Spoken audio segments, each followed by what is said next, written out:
in that we were focusing primarily on creating the business, because creating the business is a mix of the offering and the marketing. You can't create the business unless you get those things working together. Right. And so I have over the last several years gotten more and more focused on that aspect of it, and learning how to come up with a good, viable business plan that you can actually take to market. Because as all of our students will know, if you don't have revenue coming in, you don't have a business.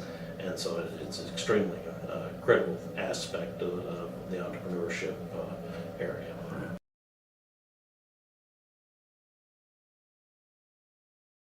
Last time I checked, I have one of my graduate students who keeps track of this for me, but last time I checked, we now have 32 businesses that have been formed out of the work that they did in that class, and we just had our second one go public on the Tel Aviv Stock Exchange, interestingly. Nice. And that one's all about, if you really want to start a business, how do you do it? Do not expect most of the students, and in fact, I don't think it's a good idea for most students to come right out of business school and start a business. Realistically, you don't have the knowledge and the tools you need to really do that unless you can get kind of cocooned, get a lot of people involved that will bring you the experience that you need in order to make that work. And so with some of those that have started, we've stepped in and helped them get that. Some of them had it already built in.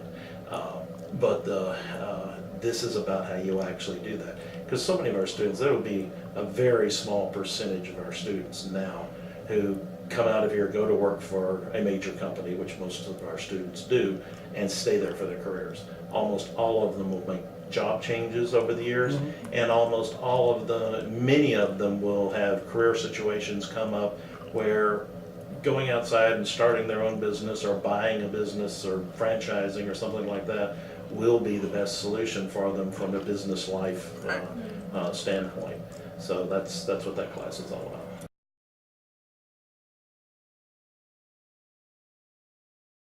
My background is I'm the retired global managing partner of the strategy practice for Accenture.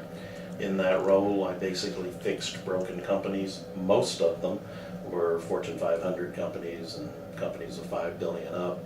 But through those relationships, we also did a lot of work with startups and rolling startups into companies and private equity firms and stuff like that.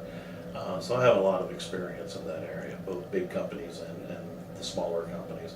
And I haven't got a clue why they want to listen to me. But I think what I bring to the game, the feedback I get, I do get a lot of feedback now because I've been here for a long time. I retired a long time ago. And the feedback I get is that the students get a lot of knowledge and a lot of insight that they may not appreciate while they're still students, but I run into students 4, 5, 6 years down the road, just randomly. We were up in Chicago when we went up there to play Notre Dame, and former students walked up to my wife and I on the street and told us about, oh gosh, I now appreciate what you were telling me back there. So that's goodness, and that's what keeps me coming back and doing this.